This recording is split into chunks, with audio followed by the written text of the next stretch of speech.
자, JBS 공감방송 시청자 여러분 안녕하십니까? 장석근의 명사 초대석 시간입니다. 사회의 각계각층의 존경받는 명사들을 초대해서 그분들의 성공 철학을 토크로 풀어보는 시간인데요. 현재 JBS 공감방송 홈페이지를 통해서 생방송으로 진행되고 있습니다. 자, 요즘 경기가 굉장히 어렵습니다. 사람이 웃을 일이 그렇게 많지 않다고 해서 다들 난리인데요. 이렇게 어렵고 힘들 때 우리들한테 어려운 문제를 해결해주고 도와주세요 깨끼 박사님 하면 언제든지 와서 도와주시는 정말 그런 훌륭한 분을 스튜디오로 직접 모셨는데요. 바로 대한민국 대표 멘토이시고 할 수 있어 연구소의 소장님으로 계시는 고종근 소장님을 스튜디오로 직접 모셨습니다. 소장님 안녕하십니까? 네, 안녕하십니까? 예. 오늘 그 패션이 굉장히 아주 스타일리시하십니다. 네, 고맙습니다. 예, 이렇게 예. 새해 첫 주 월요일부터 예. 저를 초대해 주시고 또 많은 분들에게 좋은 영향력을 함께 나눌 수 있는 자리에 함께 해주셔서 너무 감사합니다. 예, 오늘 지금 말씀하신 대로 2016년 첫 게스트이면서 첫 그렇습니까? 오늘이 촬영입니다. 그래서 네네네. 누구보다도 더 의미가 네. 있고 소중한 시간이라고 할 수가 있는데요. 네, 고맙습니다. 그런 의미에서 오늘 이 방송을 보고 계실 시청자 여러분들한테 간단하게 인사 말씀 부탁드리겠습니다. 네, 안녕하십니까? 네, 깨끼 박사 고중곤입니다. 요즘 많은 분들이 힘들고 어렵고 지쳐하는데요. 그럴수록 우리가 마음에 가지고 있는 자기만의 에너지를 가지고 서로가 서로를 격려하고 인정해주고 할 수 있어요 하는 이런 마음으로 서로가 함께 상생하는 그런 새해 복된 한 해 되었으면 좋겠습니다. 우리 공감방송에 많은 우리 시청자 여러분들께서도 새해 몸과 마음이 건강하고 뜻하는 바 다 이루기를 소원합니다. 네, 반갑습니다. 예. 네. 아니 지금 제가 소개할 때도 네. 깨끼 박사님 도와주세요 이렇게 했고 또 말씀하셨는데 깨끼 박사 이게 무슨 뜻인가요? 깨끼 박사라는 게? 네, 제 인생의 결정적인 만남이 있었는데요. 예. 중학교 2학년 때 저에게 별명을 붙여주신 선생님이 있었거든요. 예. 근데 그분께서 저에게 꿈을 물어봐 주셨어요. 예. 근데 제가 중고등학교 꿈이 뭐니? 선생님, 이제 선생님 되고 싶고요. 마술사, 과학자, 유치원 원장, 예. 상담소장, 예. 그리고 페스탈로치 같은 사람, 그 예. 성직자. 예. 그때 그 선생님께서 중근아 너 손 내놔봐. 너 네가 생각한 꿈이야. 네. 그럼 너 나하고 약속해. 자, 예. 그리고는 손을 딱 내밀었더니 별명을 붙여주신 거예요. 중근아 너 이 꿈 절대 잊지 마. 잊지 말라고 너에게 별명을 붙여줄 거야. 너는 지금부터 깨끼 소년이야. 그리고 깨끼라는 의미가 그런 거였군요. 새끼 손가락. 예. 네네. 그때 약속을 참 지키기 위해서 그런 네네. 닉네임을 받으셨는데 그렇죠. 예. 네. 제가 언젠가도 얘기했는데 사람이 살면서 가장 행복한 순간이 네. 자기가 하고 싶은 일을 하고 자기가 소정의 꿈을 이뤘을 때가 제일 행복한 시간일 텐데 맞습니다. 네네. 그런 의미에서 봤을 때 어떻게 보면은 소원을 이루셨다 할 네네. 수도 있겠군요. 그럼요. 저는 너무 행복합니다. 네, 그분과의 결정적 만남이 어떻게 보면 제 인생에 건강하고 긍정한 꼬리표가 되어서 제 삶을 그렇게 지금까지 인도해 왔거든요. 그러니까 정말 이렇게 새해 어떻게 보면은 우리 주변의 많은 멘토들 어른들께서는 건강한 꼬리표, 성공하는 꼬리표 별명을 붙여주는 이런 문화가 이루어졌으면 좋겠다 하는 생각이 듭니다. 그렇군요. 네. 아마 소년의 시절에 네. 그런 선생님의 따뜻한 그 격려와 그런 믿음 때문에 이렇게 컸듯이 네. 아마 그렇게 대물림이 돼서 지금 많은 청소년들한테 멘토 역할을 하시기로도 네. 굉장히 또 유명하십니다. 네. 자, 그렇게 하고 아까 할 수 있어요 이렇게 말씀하셨는데 이건 또 뭔가요? 그 희망적인 표현인가요? 네네네. 어떤가요? 할 수 있어요. 네, 맞습니다. 제 삶을 이렇게 반추해 보면 네. 사실 작년에 저희가 운영하는 단체의 네. 20주년 행사가 있었는데요. 그 전에는 저희가 연구소가 이렇게 학문적 이름으로 20년 동안 연구소가 부설로 계속 운영해 왔는데 저희가 20주년을 맞이하면서 좀 새롭고 많은 사람들에게 희망을 주는 연구소가 좀 필요하다. 그래서 이렇게 제가 지금 속해 있는 휴먼 브랜드 포럼과 휴먼 브랜드를 일구어가는 스텝진들하고 이 브랜드를 가지고 고민을 했거든요.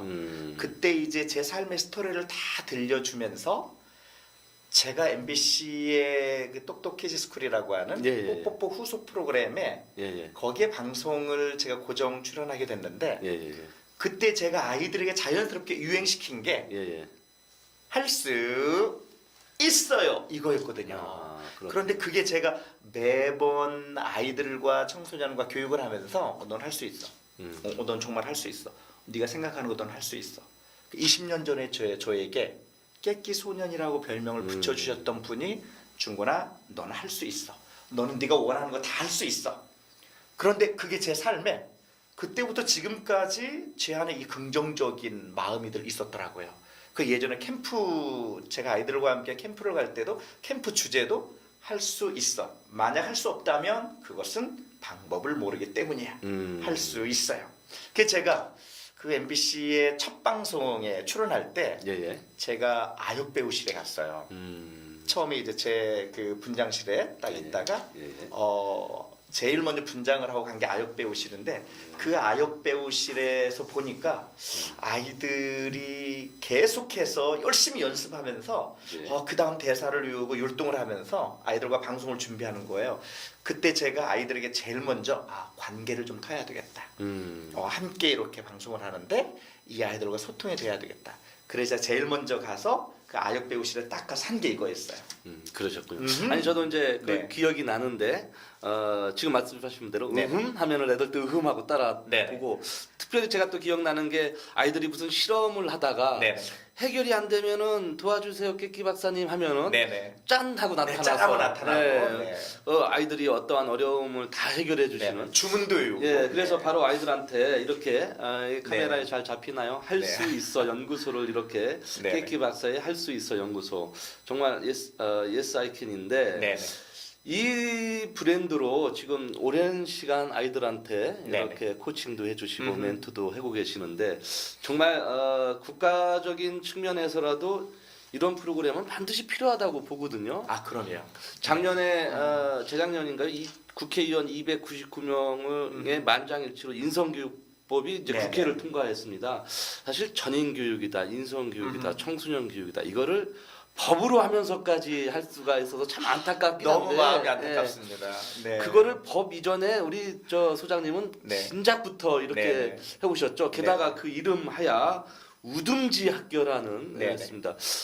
저도 사실 우듬지 학교가 잘 몰라서 찾아보긴 네네. 했는데 네. 이 방송을 보시는 시청자 여러분들께도 우듬지? 우듬지가 뭘까? 네네. 우듬지 학교 내가 한번 찾아봐야 되나? 하고 궁금해하시는 분이 계실 것 같아요. 네네. 우듬지 학교 어떤 학교인지 소개 좀 부탁드리겠습니다. 네네. 우듬지 학교는 쉽게 얘기하면 예. 전인적 대한교육 문화 운동을 하는 비영리 단체입니다. 그래서 저희가 20년 전에 네. 20년 전에 그 당시에는 유렉학교라는 이름으로 구로종합사회복지관이라고 하는 그 당시에는 굉장히 어려운 아이들이 있었던 그곳에서 그 아이들과 함께 복지사 몇 분하고 함께 대한교육을 시작을 했고요. 예. 그리고 이제 바로 그 이듬해부터 이제 분당이라고 하는 지역에서 예.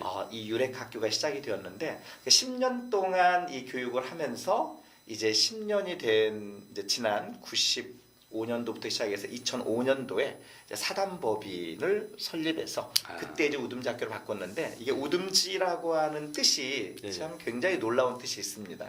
우듬지는 순우리말인데요. 나뭇가지의 끝 가지를 일컫는 순우리말입니다. 근데 이걸 잘 모르시더라고요. 우리 많은 분들이 우듬지? 그런데 사실은 나뭇가지 끝 가지가 지금 겨울에는 앙상한 가지만 남아 있지 않습니까? 예. 그런데 그 앙상한 나무 가지에 언제 잎이 피어날까요?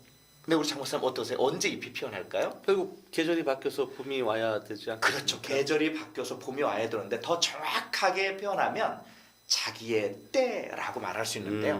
그건 뭐냐면 옛날 어른들이 이랬다고 합니다. 이 며느리가 손주를 막 혼내면 할머니가 며느리를 혼내면서 야 며느라가 너 왜 우리 손주 우듬지 꺾니? 왜 커가는 아이 길을 꺾니? 그러니까 다시 말해서 이게 나무가 건강한 건강 지수는 나무 잎의 개수를 보고 알 수 있는데 그 나무 잎은 나무 가지에서 피어나죠. 그러니까 나무 가지가 꺾이면 나무 잎이 그만큼 개수가 줄어들고 건강함이 줄어들게 되는 거죠. 그래서 기다려주는 것, 그 나무의 가치를 인정해주는 것. 그러니까 양지에 있는 나무하고 음지에 있는 나무는 양지에 있는 나무가 더 잎을 빨리 피지 않겠습니까? 그렇죠. 네, 바로 그것처럼 우리 사람들에게는 각자 받아야 될 에너지가 있고 그 이제 사랑의 에너지 값을 충분히 받았을 때 자기 안에 있는 독특함을 남에게 영향력을 줄 수 있다. 그래서 아이들을 믿고 인정해 주자. 그러면 때가 되면 스스로 발현하는 에너지가 생기고 그 에너지가 생기면 자기 몫을 다 하는 때가 있다. 그래서 믿음과 사랑으로 기다려주자. 이제 그런 의미로 우듬지라는 이름으로 이제 저희가 학교를 시작했습니다. 그렇군요. 네. 사실 우리나라가 선진국에 비해서 아직은 뭐 복지적인 문제라든지 교육적인 문제가 사실 많이 반영돼야 될 부분이 있거든요. 맞습니다. 그 중에 하나가 바로 우리 청소년 교육이라고 해도 과언이 아닐 텐데, 우리 청소년들한테 사실 어떠한 그 주입식 교육이다 무슨 교육이다 많이 하지만 네. 진짜 그 청소년 개개인에 맞는 어떠한 역량이라든지 내지는 자기만 갖고 있는 어떠한 그 자질 네. 이런 거를 잘 좀 관찰을 해서 키워주면 맞습니다. 이게 곧 가정을 벗어나서 사회를 벗어나서 국가에 도움이 되는 일이거든요. 네, 그럼요. 그런 의미로 봤을 때 백년지대계라는 네네. 것은 교과서에 있는 게 아니라 할 수 있어라는 프로그램처럼 현장에 있다. 맞습니다. 라고 네네. 해도 과언이 아닌 것 같습니다. 그렇다면 정규 학교가 아닌 대안학교에서 이런 우듬지 이 교육을 아이들한테 시킬 때는 남다른 철학이랄까 뭐 그 틀이 별도로 있을 것 같습니다. 네네, 맞습니다. 저희가 지난 20년 동안 한 길을 쭉 오면서 저희 작년에 20주년 행사를 했고요. 네네. 20년을 쭉 오면서 그동안에 이렇게 유치원부터 성장했던 아이들이 네네. 초등학교 6학년까지 이렇게 방과 후 형태의 정규 멤버십 과정이 있었는데요. 네네. 그 과정까지 왔던 아이들의 일기 졸업생이 지금 이제 해가 바뀌었으니까 29살이 되었네요. 네네. 그래서 이제 이 아이들과 함께 이렇게 20년을 쭉 지내오면서 유아교육, 아이들 교육, 청소년 교육, 청년 교육 이런 과정을 겪으면서 제가 질적 양적으로 아이들을 연구하고 오면서 딱 하나로 집약하면 앞서 말씀드린 우듬지 철학이라고 이렇게 다시 한번 재정리할 수 있는데요. 우듬지 철학은 말 그대로 앞서서 이야기한 걸 다시 정리하면 개개인이 가지고 있는 고유한 그 가치와 성향을 인정해주자. 그리고 그 아이만의 독특함이 발현되는 순간 그 아이가 스스로 자기의 역량을 발휘할 수 있다. 그래서 저는 이제 첼로의 네. 조각상을 만들 때 어느 분이 그렇게 이야기했다고 합니다. 당신은 어떻게 훌륭한 이런 작품을 만들 수가 있습니까? 당신의 창조력은 정말 대단합니다. 이때 이제 미켈란젤로가 이렇게 이야기했다고 해요. 저는 단지 이 커다란 돌덩이 속에 숨겨져 있는 그 놀라운 작품을 보고 그것을 깎아내고 찾아냈을 뿐입니다. 네, 그래서 결국은 우듬지 철학은 그 아이가 가지고 있는 고유한 가치, 그리고 각 사람들이 가지고 있는 그 가치를 인정해주고 믿어주고 사랑해주고 지지해줄 때, 그리고 때로는 적절한 질책과 채찍도 필요하겠죠. 그때 비로소 자기만의 역량을 끌어낼 수 있다. 그것을 이제 우듬지 철학이라고 이렇게 요약을 해서 지금까지 오고 있습니다. 네, 그렇군요. 사실 요즘에 그 유치원 때부터 요람에서 무덤까지 항상 네, 우리가 맞습니다. 배우고 네. 항상 이렇게 코치를 받아야 되는데, 요즘에는 또 우리 부모님들이 그 좀 차별화되고 아이들한테 조금 더 넓은 세계를 보여주고자 숲속 학교를 뭐 보낸다든지 내지는 네네. 많이 하고 있습니다. 또 다양하게 이렇게 우리 아이들한테 사실 대안학교 아까 말씀하셨지만 제가 또 사실 그 통계를 몰라서 네네. 찾아보니까 그렇게 많지는 않더라고요. 네네, 또 네, 맞습니다. 굉장히 또 환경이 열악하기도 하고 네. 재정적인 문제라든지 행정적인 문제가 아주 그렇게 완벽하게 세팅이 돼 있다라고 볼 수는 없을 텐데, 네네. 게다가 또 우리나라 최초로 대안학교를 또 설립을 하셔서 유아대안학교. 네, 유아대안학교로 유아대안학교. 네. 어려움도 많이 있으셨을 것 같습니다. 네네. 유아대안학교 최초로 설립을 하셨는데 네. 어떻습니까? 그에 대해서. 예. 사실은 제가 이제 처음에 학문을 접했을 때 유아교육을 먼저 접근을 했고요. 네. 유아교육 그다음에 뭐 상담 심리 그다음에 숲 생태를 연구하고 네. 그리고 이제 예술 심리 치료 그다음에 공연 예술까지 그냥 다양한 학문을 이렇게 섭렵하면서 여기까지 오고 있는데요. 유아대안학교 나토슐레라고 하는 우리나라 최초의 숲유치원을 시작했을 때는 나토슐레요? 네, 나투어슐레. 그게 이제 독일어로 자연학교라는 의미입니다. 예. 그런데 이제 이것을 시작하기 전에 제가 현장에서 아이들을 지도하고 교육을 하면서 제가 제일 마음이 안타까웠던 것이 바로 인성교육의 염증이었습니다. 그러니까 부자 동네의 사립학교에서 아이들 그룹 활동을 하는데 선생님 앞에서는 똑똑하고 똑똑한 척을 하고 선생님 앞에서는 정말 섬김을 다하고 선생님을 잘 따르는데 집단 안에서는 조금 부족하고 연약한 아이들을 따돌림을 시키는 모습을 보면서 과연 이 아이들을 어떻게 바라보아야 할까? 그때 제가 딱 한 가지 생각이 든 게 바로 인성교육이라고 하는 네 글자로 귀결이 됐고요. 이 인성교육을 해결하기 위해서는 무엇이 필요할까? 그리고 그 대안으로 저는 숲과 자연과 자율성을 찾았는데요. 어렸을 때 제가 숲에서 자랐던 이런 배경이 있기 때문에 예. 아이들을 숲으로 데려가서 교육을 하면 어떨까? 그래서 제가 어느 학교의 아이들을 지도할 때 숲에서 예. 사이언스 놀이를 하고 숲에서 생태 놀이를 하고 숲에서 시를 들려주고 숲에서 노래 교육을 하고 이런 통합적 교육을 하다 보니까 아이들이 자기의 감성을 마음껏 열어놓고 이걸 굉장히 흡수하는 모습을 보았습니다. 그래서 제가 대안학교를 운영하면서 제일 먼저 한 게 숲에서 야유에서 활동하는 프로그램을 기획해서 생태 체험 활동을 하거나 역사를 체험하거나 이런 활동을 하다가 도대체 해외에서는 어떻게 이런 교육을 할까? 그래서 요즘 이제 독일이나 덴마크나 이런 쪽에 이제 숲 유치원이 많이 활성화가 되어 있다고 그래서 13년 전, 14년 전에 제가 독일에 갔습니다. 독일과 스위스에 방문하면서 숲 교육에 관련된 쪽 이런 곳을 두루 섭렵하면서 그때 경험했던 것이 이들의 문화는 숲이기 때문에 자연스럽게 감성과 인성이 편안해지는데 우리 문화는 계속 콘크리트화 되어가기 때문에 의도적으로라도 이런 교육을 해야 된다. 그리고 와서 바로 만든 게 이제 독일어로 말하면 나토슐레가 우리나라 말로 자연학교라는 의미입니다. 그래서 자연에서 아이들을 키우자. 그래서 바로 이제 나토슐레라고 하는 브랜드를 만들어서 처음에는 어머님들하고 이제 공동육아 형태로 예. 어머님들이 출자금을 내고 분당의 이제 숲속이나 이제 개울가에서 우리는 공간이 없습니다.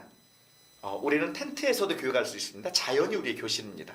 그래서 30분이 출자금을 내시고 이렇게 처음에 시작을 하게 됐습니다. 그렇죠. 그분들과 함께 시작했던 게 이제 나토슐레고 그 당시에는 이렇게 우리나라의 숲유아 대안학교나 숲 유치원이 활성화가 안 되었기 때문에 저 나토슐레 가방을 메고 이렇게 학교를 등원하려고 하면 많은 부모님들이 그랬다고 그래요. 어머니, 아니 거기는 맨날 숲에서 놀기만 하는데 어떻게 하려고 이런 곳을 보내요. 그런데 요즘은 숲 유치원이 좀 번호표를 뽑아야 될 정도죠. 네네. 그리고 숲 유치원이 이제 우리나라 유아교육의 대세가 되었고요. 예, 맞습니다. 그리고 의도적으로 숲이라는 단어를 붙이지 않으면 안 될 정도고. 근데 그렇게 텐트에서 시작했던 그 시발점이 네네. 지금은 뭐 연구소가 엄청나게 커지고 네네. 많이 활성화가 돼 있죠. 네, 저희 사단법인 우듬제 안에 이제 유아대안학교, 초등, 그다음에 청소년 비전 포럼, 청년 멘토링 포럼, 또 부모들 교육하는 게 이게 시스템이 되어 있는데 그 중에 이제 유아대안학교는 저희가 이제 지난 이제 13년 동안 운영을 하고 이제는 전국에 있는 유치원들을 대상으로 이제 숲 감성 컨설팅과 그다음에 원장님들 교육, 부모 교육 그리고 선생님들 교육을 통해서 이제 그동안 연구했던 것을 그들에게 이제 나누어주는 이런 교육 과정으로 저희가 지금 운영하고 있습니다. 사실 저도 고향이 이제 저는 시골이어서 네네. 제가 시골 어디? 네, 제 개인적으로 충남 예산이에요. 그래요. 예산 잘합니다. 그래서 제가 네. 이제 저희 집은 예산에 또 이 사과가 유명한데 네네. 저희 집이 과수원 안에 집이 있었어요. 아예. 그래요? 예, 네. 그래서 대부분 집이 있고 과수원이 있는데 저희 집은 아예 과수원 안에 집이 있어서 누구보다도 자연과 함께 또 흙과 함께 네네. 이렇게 생활할 아주 자연스럽게 했었는데 지금의 아이들 흙 만져보기도 힘들고 네. 사실 쌀이라든지 곡식이라든지 열매나 나머지 자연에서 얻을 수 있는 이런 모든 것들을 쉽게 접할 수가 없다 보니까 네네, 맞습니다. 최고로 접한다는 것도 한계가 있고 네네. 그래서 그런 측면에서 봤을 때 현장 실습이라든지 뭐 전인 교육 호연지기를 기르기는 차원에서는 반드시 이 숲학교가 네네. 활성화가 더 되고 네네. 또 이게 더 발전이 돼서 아까 인성교육을 법으로 제정하듯이 이 우리 아이들도 숲교육을 네네. 안 되면 법으로 해서라도 네네. 우리 아이들한테 조금 더 넓은 세계를 해줄 필요가 있다는 생각을 듭니다. 네네. 맞습니다. 예, 그래서 네네. 우리 보니까 좀 보이시나요? 우리 그 자녀 양육 세미나도 자녀와 소통을 하라, 또 성공 자녀 양육의 놀라운 비밀과 또 자녀 양육은 이론이 아니라 현실이다. 제가 어디에서 그 누구 글을 읽었는데 네네. 실천은 이론보다 강하다. 네, 이런 그럼요. 얘기를 제가 네네. 들어서 항상 제가 네네. 마음에 담고 있는데 여기 보니까 자녀 양육은 이론이 아닌 현실이다. 네, 이렇게 맞습니다. 돼 있어서 네네. 요 문구가 정말 와닿는 네네. 것 같습니다. 이렇게 저희가 이렇게 여러 가지 포스터를 좀 해왔는데 굉장히 많은 일을 하셨어요. 우리 아이들 프로그램뿐만 아니라 청소년 또는 꽃보다 아름다운 부부다. 네네. 이러한 또 어르신들까지의 프로그램을 다 총망라를 하고 네네. 계신 것 같습니다. 네네. 이 프로그램도 간단하게 설명을 해주시죠. 사실은 아이들 교육을 하려고 하다 보니까요. 가르치는 사람 입장에서 아이들에게 온 혼과 열성을 다해서 해도 네. 결국은 가정에 돌아갔을 때 부모님 한 말씀이 아이에게 상처가 되면 하루 종일 교사와 가르치는 자가 아이에게 사랑과 그를 성장할 수 있는 동기를 부여했다 하더라도 가정의 부모님의 상처되는 한마디가 아이의 모든 인생을 다시 걸림돌이 되는 이런 모습을 많이 보았습니다. 그래서 아이들과 교육하면서 초창기에는 부모님에게 이렇게 지도해 주세요. 숲에 가서 이렇게 놀아주세요. 그리고 집에 있는 이런 물건을 가지고 이렇게 놀아주고 이렇게 창의적인 생각을 할 수 있도록 질문을 해주세요. 이런 질문법이나 아이와 놀아주는 방법에 대해서 교육을 했는데요. 부모님들이 이제 성화같이 요청하는 게 아이 키우기 너무 힘들어요. 그리고 아이 키우는 방법을 좀 알려주세요. 근데 그러다 보니까 이제 아이 키우는 방법에 대해서 교수법을 연구하고 그리고 부모와 자녀가 함께하는 어떻게 아이를 양육하고 마음을 열게 하고 그리고 부모가 자기를 주장하는 게 아니라 아이가 가지고 있는 고유한 가치를 끌어낼 수 있는 교육을 할 수 있을까? 이제 그렇게 해서 이제 부모 교육을 우듬지 학교 시작과 함께 부모 교육이 동일하게 꾸준하게 이루어졌는데요. 그때 이제 초창기 저희의 이제 부모 교육 이름이 이제 지혜로운 입술이었고요. 지금도 그 지혜로운 입술이라고 하는 부모 교육 과정이 계속 업그레이드되어서 오고 있습니다. 우리가 자녀에게 지혜롭게 말하자.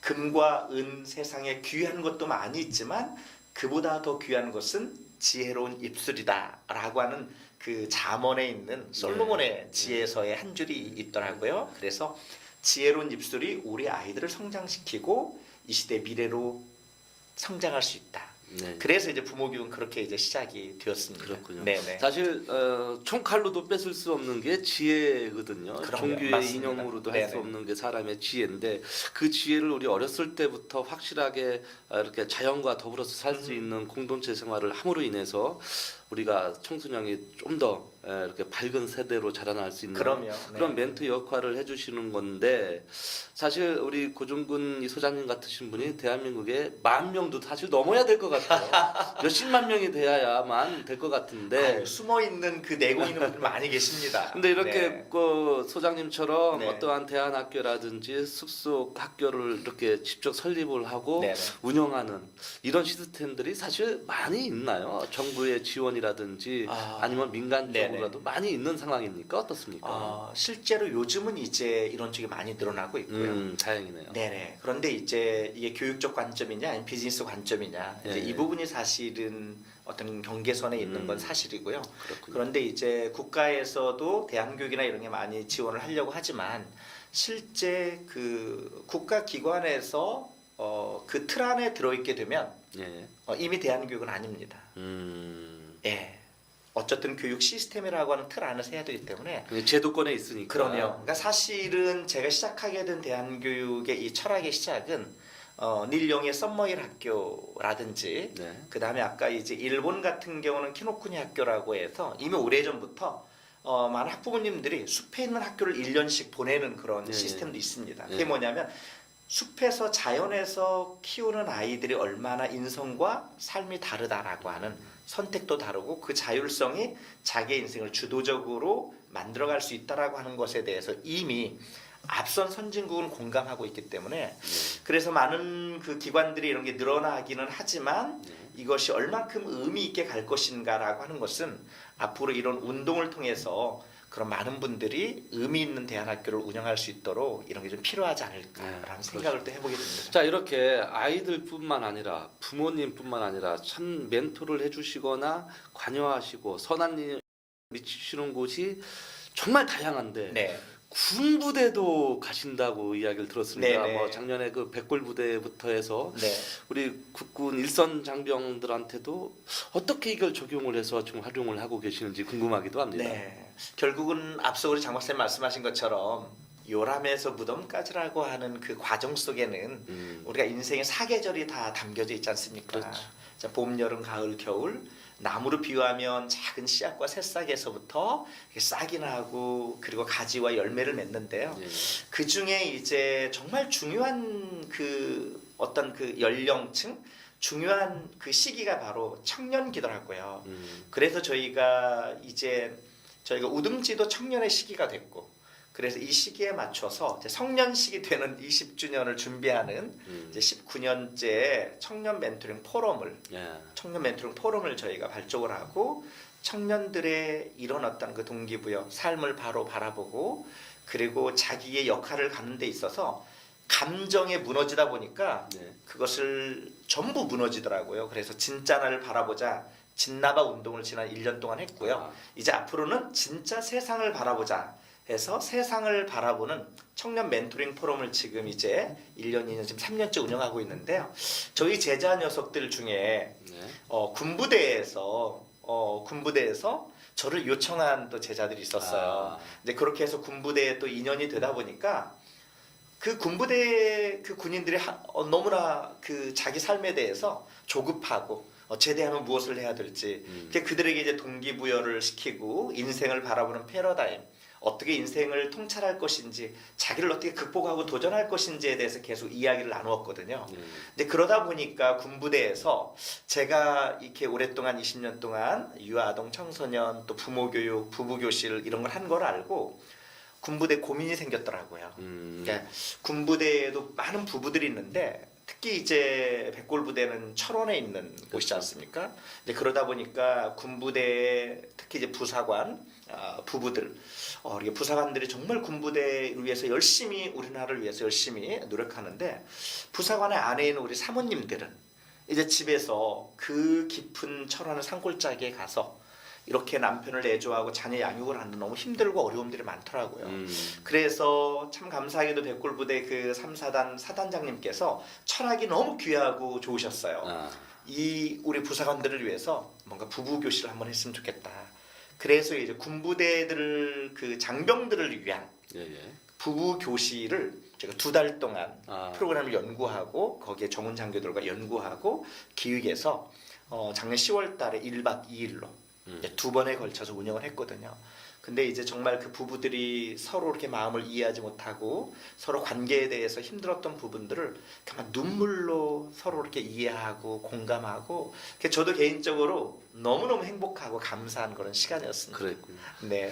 정말로 그 어떤 분야, 어떠한 장소라도 항상 도와주세요 깨끼 박사님 하면은 짠 하고 나타나서 네. 그게 대상이 아이가 됐던 네. 청소년이 됐던 어른이 됐던 네.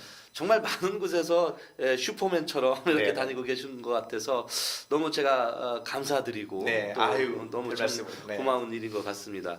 게다가 뭐랄까 이렇게 그 활동도 많이 하시지만 SNS 활동도 굉장히 많이 하세요. 지금 뭐 저랑도 사실 우리 고 소장님은 저랑 네. 뭐 인연이 좀 꽤 많이 됐지만 네네. 제가 오랫동안 소장님을 만나 배우면서 정말 남자지만 내가 네. 배울 점이 많고 그 열정은 내가 항상 본받아야 되겠다 이런 생각을 드는 아유, 부끄럽습니다. 그것 고맙습니다. 중에 하나가 네. 또 모든 사람을 다 잘 챙긴다. 네. 정말 바쁘다 보면 한쪽이 또 이렇게 소홀해질 수도 있고 네네. 소원해질 수도 있는데 하물며 SNS 활동까지도 다 일일이 챙기시는 거 보고 네. 정말 대단하신 분이구나. 아유, 잠은 언제 말씀입니다. 주무실까 생각했어요. 잠은. 네. 건강은 하시죠? 네네네. 아주 건강합니다. 특히 소장님은 건강 남들도 그렇겠지만 네네. 특별히 더 건강하셔야 다른 네네. 사람들한테 더더욱 영향을 주실 수 있을 것 같습니다. 아유, 고맙습니다. 자, 오늘이 2016년 이제 1월 3일인데요. 올해 정말 해야 할 일이 굉장히 산더미처럼 쌓여 있을 네네. 것 같아요. 네. 올해 계획은 어떠십니까? 네, 맞습니다. 저희가 이제 20년을 쭉 오고 보니까 사실은 제가 이제 제일 먼저 방금 우리 장 박사님께서 챙겨주는 거에 대해서 말씀하셨잖아요. 그래서 이게 많은 분들이 이제 저를 향해서 도와주세요, 깨끼 박사님이라고 하는 이제 쿠폰을 저에게 많이 보내주셔요. 예, 예. 그래서 그분들을 위해서 작년 후반부터 오픈한 게 뭐냐면 SNS에서 카톡 상담실을 운영하는데요. 예. 그 카톡 상담실이 이제 밤 11시부터 새벽 1시까지 2시간에 걸쳐서 카톡으로 상담을 원하시는 분은 저에게 카톡으로 몇 일 언제 어떤 내용으로 상담을 받고 싶습니다라고 하면 PC 카톡을 열어놓고 그분과 함께 20분 단위로 상담실을 운영해서 하고 있는데요. 이제 이것을 조금 더 구체화할 계획이고요. 그리고 이제 올해는 이제 며칠 전에 이제 저희 청년들과 함께 버킷리스트를 작성했는데 그 중에 이제 해야 될 것들이 이제 많은 분들에게 앞서서 연구했던 것들을 자격증 과정을 좀 만들어서 그 동안에는 이제 저희가 간헐적으로 이 교육을 오랫동안 운영해 왔는데요. 올해부터는 이제 숲에서 아이들을 인성교육을 어떻게 하는지에 대한 이런 자격 과정하고 그리고 이제 부모님들을 직접 이제 10년 아이를 10살까지 키우면 10년의 내공이면 이제 부모 전문가다. 그래서 이 부모님들이 가지고 있는 내공으로 이제 부모들이 또 부모들을 양육하는 그런 부모 자격증 과정을 지금 이제 개설해서 운영하려고 하고 있고요. 그리고 저희가 이제 해외에도 저희 또 포럼에 또 멘토 이사님들이 많이 계신데요. 해외에 있는 또 청년 멘토링 포럼에 많은 이사님들과도 협력해서 조금 더 글로벌하게 이런 문화들을 펼쳐 나갈 수 있는 이제 그런 어떤 새로운 첫걸음을 새롭게 하는 이제 그런 기회가 될 것 같습니다. 그렇군요. 네. 아마 이 방송을 보시는 시청자 여러분께서 야 정말 내가 꼭 찾던 사람이고 내가 찾던 컨텐츠다라고 생각을 해서 네네. 소장님을 꼭 만나고 싶다 네네. 내지는 그런 교육에 참여를 하고 싶다 내지는 그런 강의를 의뢰를 하고 싶다 네네. 한다면 네. 소장님은 어떻게 만나보실 수 있나요? 뭐 강의장에 가서 만날 수 있나요? 아니면은 연구소가로 연락을 하면 되나요? 네네. 먼저는 공감 방송에 연락해 주시면 우리 장 박사님께 바로 연결해 주실 거고요. 예. 그리고 이제 저희 연구소는 이제 분당에 정자동에 있습니다. 아 그렇군요. KT와 네이버가 있는 그 한 라인의 중간에 그렇군요. 저희가 위치해 있고요. 예. 이제 카톡으로 유레카인 치시거나 어디에서든지 깨끼 박사 혹은 고중곤 이렇게 치면은 제 번호가 어디에선가 좀 노출이 될 겁니다. 예. 뭐 제 번호는 010-5337 박수에 3 곱하기 6은 18. 유효기도 쉽습니다. 그렇군요. 네, 예. 언제든 연락 주시면은 예. 도움 드리도록 하겠습니다. 아마 이 방송을 보신 후에 저희가 나중에 자막 처리도 하겠지만요. 또 블로그라든지 각종 그 포털 사이트에서 우리 고중군을 치시면 많이 이렇게 접하실 수 있는 기회가 있을 거라고 생각을 하고요. 네, 배려해 주셔서 감사합니다. 예, 뭐랄까 2016년이 누구보다도 기다려지고 네네. 누구보다도 해야 할 일이 산더미처럼 쌓이셨을 거라고 생각을 합니다. 네네. 그래서 오늘 이 방송을 보신 시청자 여러분들도 정말 우리한테 필요한 것이 무엇인지를 제대로 찾았다라고 하시는 분들이 많으셨으면 좋겠고요. 뭐랄까요 마지막으로 뭐 못다한 이야기라든지 뭐 더 한마디 멘트 해줄 수 있으면 코멘터리 부탁하겠습니다. 네네. 사실 시대가 많이 다변화되고 급격하게 변화되는 시대에 있죠. 그리고 사물 인터넷이나 세상이 어떻게 변하는지 모르게 하룻밤을 자고 일어나면 매스컴에서는 우리를 짓누르는 너무 편리한 세상이 되었습니다. 그러다 보니까 모든 관계가 단절이 되고 너무 쉽게 관계를 맺어가는 거에 너무 익숙해 있는데요. 저는 많은 시청자 여러분과 그런 말씀을 나누고 싶습니다. 가장 이 관계에 중요한 것, 나를 챙기고 우리를 챙기고 직장을 챙기고 사회를 챙기고 이 나라와 민족을 챙기는 길은 바로 수신이다. 그리고 제가다. 내 몸을 위해서 건강함을 먼저 챙기는 것과 그리고 우리 가족을 챙기는 것, 이것이 중요하다고 생각이 들고요. 이제 새해가 되니까 제가 저희 집안에서 작년에 설거지를 담당했는데 새해가 되니까 잠깐 소홀했습니다. 그래서 가정에서 저희 식구들과 저희 아내를 위해서 설거지부터 작은 청소부터 이것부터 제가 최선을 다하는 것이 제가 의부의 다른 영향력을 행사하는 데 있어서 중요한 자원이 되지 않을까라는 이런 생각을 하고요. 예, 예. 시청자, 우리 공감방송에 많은 시청자 여러분들께서도 먼저 밖에서 많은 활동보다 안에서 가족들을 한 번 더 돌보고 가족의 마음을 챙기는 여기에서부터 새해를 시작하면 어떨까 하는 생각이 듭니다. 할 수 있어요. 네. 앞으로 더더욱 많은 네. 활동을 해주시고요. 많은 사람들한테 선한 영향을 주시길 바라겠고요. 네네. 오늘 출연해 주셔서 너무 감사드리겠습니다. 네네. 감사합니다. 네, 고맙습니다. 네네. 자, 오늘 방송을 보신 시청자 여러분 어떻게 보셨습니까? 나의 이야기가 세상 이야기가 되고 그럼으로 인해서 많은 분들한테 그야말로 선한 영향을 주고 계시는 구중근 소장님이야말로 이 시대의 진정한 멘토이면서 지도자가 아닌가를 생각을 해봅니다. 자, 장석근의 명사 초대석은요, 시청자 여러분들도 이 자리에 직접 나오셔서 출연도 가능하시고 방청객으로도 참여하실 수가 있습니다. 시청해주신 시청자 여러분들께 깊은 감사의 말씀을 드리겠고요. 다음 주에도 훌륭한 게스트분을 모시고 시청자 여러분을 찾아뵙도록 하겠습니다. 시청해주신 시청자 여러분 감사합니다.